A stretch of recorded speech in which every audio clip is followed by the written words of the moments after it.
عدالت میں ایک بات رکھ رہا ہوں علماء کی توجہ کے ساتھ، توجہ آپ کی اسی بات توجہ سے سن لیں، جہیز دینا سنت نہیں ہے، جب دینا سنت نہیں تو لینا بھی سنت نہیں۔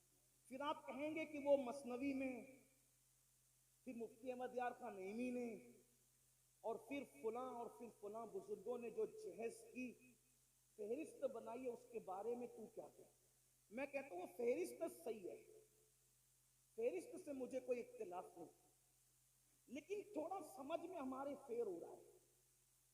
کیا فیر ہو رہا ہے؟ ایک بات بتاؤں آپ کو دھیان سے، نہ جہیز دینا سنت نہ لینا سنت۔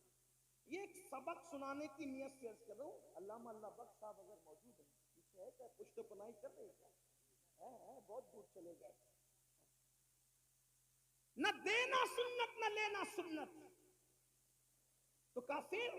وہ فہرست میں نے کہا صحیح، مثنوی میں فہرست وہ بھی صحیح، مفتی احمد یار خان نعیمی نے بنائی وہ بھی صحیح، تو کہا پھر میں نے کہا وہ بس سمجھ کا پھیر ہوا۔ اللہ کے رسول نے وہ جو جہیز دیا ہے، جہیز وہ سیدہ فاطمہ کو نہیں دیا بلکہ وہ اپنے بھائی علی مرتضیٰ کو دیا۔ نمبر ایک سیدہ کو نہیں دیا، بیٹی کو نہیں دیا، بھائی کو دیا۔ اگر آپ بھی بھائی کے لیے لاکھوں خرچہ کرتے ہیں تو امین القادری تمہارا تلوہ چومنے کے لیے تیار ہے۔ حضور نے بیٹی کو نہیں دیا، اپنے بھائی کو دیا، داماد بھی نہیں کہہ رہا ہوں ورنہ کسی کو چور دروازے سے گھسنے کا راستہ ملے گا، بھائی کو دیا۔ اب بھائی کو کیوں دیا؟ اس لیے کہ حضرت ابو طالب کثیر العیال تھے اور ان کی غربت کا احساس تھا رسول اللہ کو، تو فرمایا اپنے چچا عباس سے کہ تمہارے بھائی کثیر العیال ہیں تو ان کے کچھ بچے ہم اپنی ذمے پہ لے لیتے ہیں اور ان کی پرورش ہم کرتے ہیں۔ تو حضرت جعفر کو حضرت عباس نے لے لیا اور علی مرتضیٰ کو بچپن سے رسول اللہ نے اپنی پرورش میں لے لیا، تو گھر میں رسول اللہ نے رکھا، بچپن سے نبی نے پالا، نبی نے پڑھا، نبی نے بڑھایا، نبی نے پرورش کی۔ اب بتاؤ جس کے گھر میں علی پلے ہیں تو اب علی مرتضیٰ کا خود کا گھر نہیں تھا، اب شادیوں کے علی نئے گھر میں جا رہے ہیں، تو جس نے پالا تھا، جس نے پوسا تھا، جس نے بڑا کیا تھا، جس نے تربیت کی تھی، اگر بفرض محال علی مرتضیٰ کا نکاح سیدہ فاطمہ کے ساتھ نہ بھی ہوتا اور علی کا نکاح کسی اور کے ساتھ ہوتا تو بھی علی مرتضیٰ کا گھر سجانے کی ذمہ داری تو اسی کی تھی نا جس نے بچپن سے پرورش کی تھی، جس نے بچپن سے پرورش کی تھی، انہی کی ذمہ داری تھی۔ تو لوگوں کو مغالطہ یہ ہو رہا ہے کہ جہیز بیٹی کو دی، بیٹی کو جہیز نہیں دیا، بھائی کے لیے انتظام کیا۔ یہ تو ایک بات میں نے کہہ دی، دلیل کیا؟ اب دلیل سن لیں۔ ایک کھجور، توجہ، ایک کھجور کسی ماں یا باپ کے پاس آئے اور وہ دو بچوں میں برابر برابر تقسیم نہ کرے تو اللہ کے رسول فرماتے کھجور کی غلط تقسیم کرنے پر بھی اللہ کو جواب دینا پڑے گا۔ بچوں کے ساتھ برابری کا یہ حق ہے، اس کو ایک مرتبہ بوسہ لیا تو دوسرے بچے کا حق ہے کہ اس کو بھی ایک بار لے لے۔ جو مذہب بوسہ لینے میں برابری دیتا ہو بچوں کے لیے، تو اب سنیں، میرے نبی کی ایک بیٹی تو نہ تھی نا، ہمارے عقیدے میں اہل سنت کے عقیدے میں نبی کی کتنی شہزادیاں ہیں؟ 4۔ کتنی ہیں؟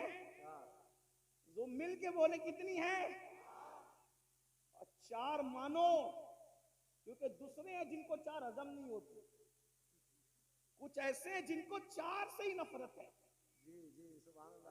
نہ 4 خلفاء مانتے ہیں نہ 4 شہزادیاں مانتے ہیں، انہیں تکلیف ہے اور وہ پورا زور لگا رہے ایک ہے ایک ہے ایک ہے۔ ہم نے کہا 4 ہیں، ہمارے پاس قرآن سے دلیل، ہمارے پاس دلیل کہاں سے؟ علماء موجود ہے، یہ ابن کثیر نے کہا اور یہ اس نے کہا اور اس نے کہا، میں نے کہا جب قرآن کہہ دے تو پھر کوئی کثیر نہیں، کوئی کامل نہیں، کچھ نہیں، جس کی بات قرآن سے ٹکرائے گی اگرچہ وہ ہمارا سب سے بڑا امام کہلائے پھر بھی ہم اس کی بات نہیں مانیں گے، کیونکہ قرآن، صاحب قرآن ہمارے لیے پہلے نمبر پر ہے۔ صحیح بات ہے، یہی تو ہے نا، ہمارے امام نے جب اعلان کیا کہ میرا کوئی قول حدیث سے صحیح سے ٹکرا جائے اسے چھوڑ دیا جائے، یہی ہے ہمارا اصول۔ اب قرآن کیا کہتا ہے؟ یا ایھا النبی، توجہ، قرآن کہہ رہا ہے جو نبی کی 4 بیٹیاں نہیں مانتے نا ان کی طرف توجہ دلانا چاہتا ہوں. یا ایھا النبی، اے نبی، قل لازواجک وبناتک ونساء المؤمنین، اے محبوب آپ فرما دیں، اے نبی آپ کہہ دیں کس سے؟ لازواجک، اپنی بیویوں سے، وبناتک، اپنی بیٹیوں سے. چھوٹا سا بھی عربی کا طالب علم ہو تو وہ جانتا ہے عربی زبان کی بلاغت اور وسعت یہ ہے کہ عربی کے ہاں واحد جمع نہیں ہے صرف، بلکہ واحد ہے، تثنیہ ہے، پھر جمع قلت ہے، جمع کثرت ہے. صحیح؟ اب قرآن یہ بتا رہا ہے اگر ایک بیٹی ہوتی تو قرآن کیا کہتا؟ کل ازواجکا و بنتکا. لیکن قرآن بنتکا نہیں کہہ رہا ہے، کیا کہہ رہا ہے؟ بناتکا. واحد بھی نہیں ہے، تثنیہ بھی نہیں ہے، بلکہ جمع ہے. اب اگر اس کو جمع قلت بھی مان لیا جائے تو کم سے کم 3 ماننا پڑے گا. آپ کم سے کم تو آپ کو 3 ماننا پڑے گا. 3 سے کم پر تمہاری جان نہیں چھوٹ سکتی. اس سے پتا چلا جب قرآن نے کہہ دیا وَبَنَاتِكَ، آپ اپنی بیٹیوں کو حکم دے تو ماننا پڑے گا نبی کی ایک نہیں تھی بلکہ نبی کی 3 سے زائد بیٹیاں. اب جب یہ مان گئے، اس پہ کوئی تفصیل بات نہیں کرتا، علماء جانتے ہیں، آپ کو مزید وہ سمجھا دیں گے. تو جب نبی کی 4 بیٹیاں ہیں اور آپ کہتے ہیں سیدہ فاطمہ کو جہیز دیا، کس کو جہیز دیا؟ تو آپ کو یہ بھی ماننا پڑے گا سیدہ زینب بنت محمد کو بھی جہیز دیا. آپ کو یہی ماننا پڑے گا سیدہ رقیہ بنت محمد کو بھی جہیز دیا. آپ کو یہ بھی ماننا پڑے گا سیدہ ام کلثوم بنت محمد کو بھی جہیز دیا. تو اب اگر آپ سیدہ فاطمہ کا جہیز ثابت کرتے ہو تو آپ کی یہ ذمہ داری ہے کہ حضرت زینب، حضرت رقیہ، ام کلثوم کا بھی جہیز آپ ثابت کر کے بتائیں کہ حضور نے کیسے جہیز دیا. اور یہ بات یاد رکھنا، جب ان کو نہیں دیا تو پھر نبی کے انصاف سے یہ بعید ہے کہ جو نبی بوسہ لینے میں برابری کی بات کرے، جو نبی کھجور کی تقسیم میں برابری کی بات کرے، یہ کیسے ہو گیا کہ ایک بیٹی کو جہیز دیا اور 3 بیٹیوں کو جہیز سے محروم رکھا؟ معاذ اللہ ثم معاذ اللہ. اب اس سے بڑھ کر ایک دلیل یہ تو تم اور میں ہے جو سنتوں کو معاذ اللہ عمل نہیں کرتے، سنتوں پر توجہ نہیں کرتے. لیکن آپ سے پوچھنا چاہتا ہوں، چلے جس علی کو جہیز ملا تھا ان کو تو پتا ہے نا کہ رسول اللہ نے بیٹی کو جہیز دیا، تو پھر علی مرتضیٰ نے بھی اپنی بیٹیوں کا نکاح کیا.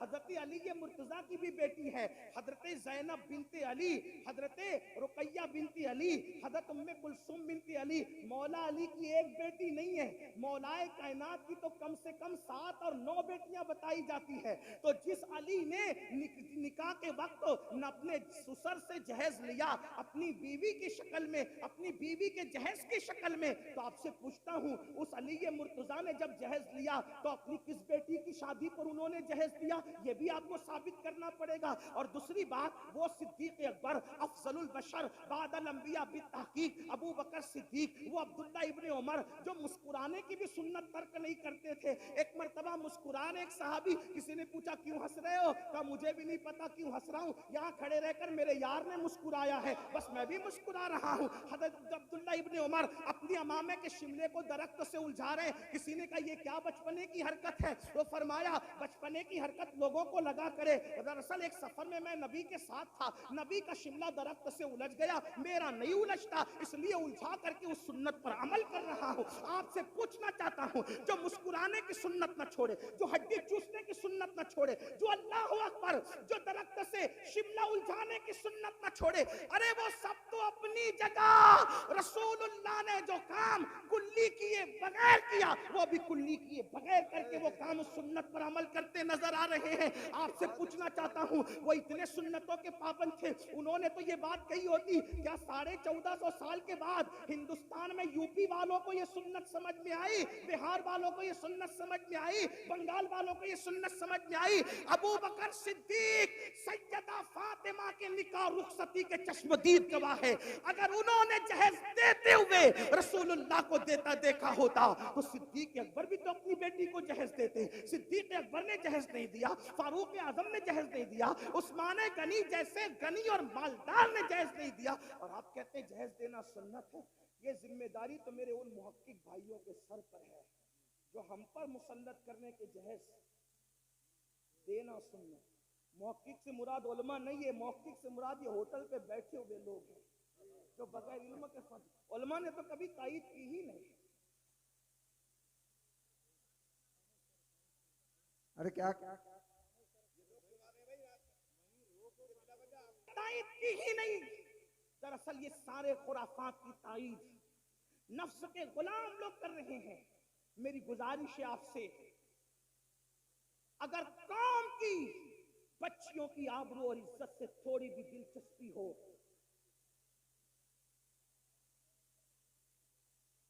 شاید حضرت تشریف لا چکے ہیں. ہماری محفل کے خصوصی خطیب حضرت علامہ شاکر علی نوری صاحب قبلہ حضرت کا استقبال فرما لیں، اور پھر اس کے بعد آگے کا پروگرام بقیہ تقریر پھر کسی موقع پر. السلام علیکم ورحمۃ اللہ.